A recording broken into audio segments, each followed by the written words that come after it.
Chairman Police Director Benjamin Magalong sa mga batikos na inabsuelto niya si Pangulong Noynoy Aquino sa pananagutan sa engkwentro sa Mamasapano. Giit niya walang mababago sa kanilang ulat kahit na nagpaliwanag na sa kanya ang Pangulo. Balitang hatid ni Selima Refran. It just hurts us. It just hurts us. It's unfair to the SAF. It's unfair to my guys sa SAF na risk their life. Para ako nag-traitor sa kanila. Emosyonal si Board of Inquiry Chairman Police Director Benjamin Magalong sa mga lumabas na ulat na inabsuelto umano niya si Pangulong Noynoy Aquino sa pananagutan sa Mamasapano clash. Ayon kay Magalong, walang nagbago, binago at babaguhin sa BOI report kahit na personal na nagpaliwanag sa kanila ang Pangulo noong Martes. I stand by our word na hindi namin pinapalitan yung conclusions namin, yung findings namin dun sa aming BOI report.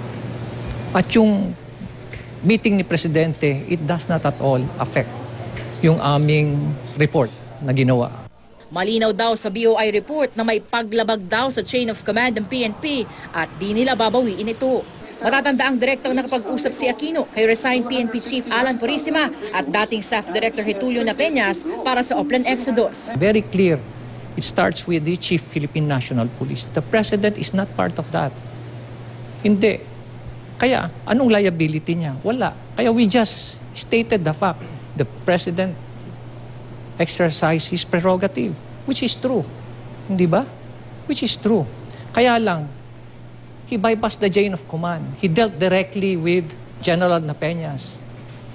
Now, based on established standard, tama ba yan? Kayo nang maghusga. Paglilinaw pa ni Magalong, it's not for us to determine yung liability ng Presidente. It's not. We are a fact-finding body. It's for the other agencies, investigative agencies, to determine kung ano yung liability natin. Bukod sa tinayaraw niya ang kredibilidad at integridad sa investigasyon sa Mamasapano clash na ikinamatay ng 44 na SAF, malapit sa puso ni Magalong ang unit. Naging SAF Director si Magalong at founder pa ng Seaboard. Pinangunahan din niya ang SAF sa Bigutan Siege nang subukang tumakas ng ilang miyembro ng Abu Sayyaf sa Camp Bagong Diwa. We worked so hard, no? We worked so hard. We sacrificed our personal ambitions. Para lang dyan, to come up with a real, authentic, truthful report. Sinigundahan ng Malacanang ang mga pahayag ni Magalong. Ayon kay Secretary Sonny Coloma, final na ang BOI report kahit nagpaliwanag sa board ang Pangulo. Nitong Martes lang nakipagpulong ang Pangulo kay Magalong. Huli na raw nang malaman ng Pangulo ang request ni Magalong na pinadaan daw kay DILG Secretary Mar Rojas. Sabi ni Magalong, hindi ito nakarating kay Pinoy.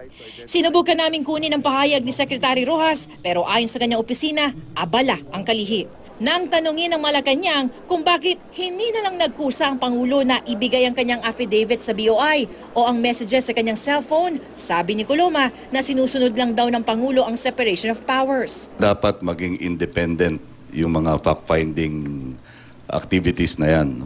Kaya tinimbang din naman ng Pangulo in the whole course of events kung paano siya magpapahayag. Ginamit niya ang several public fora. Ayaw magbigay ng pahayag ng palasyo kung kontento sila sa report ng BOI. Pero ang Pangulo raw, posibleng magbigay ng pahayag ukol dito sa mga susunod na araw. Selima Refran, GMA News.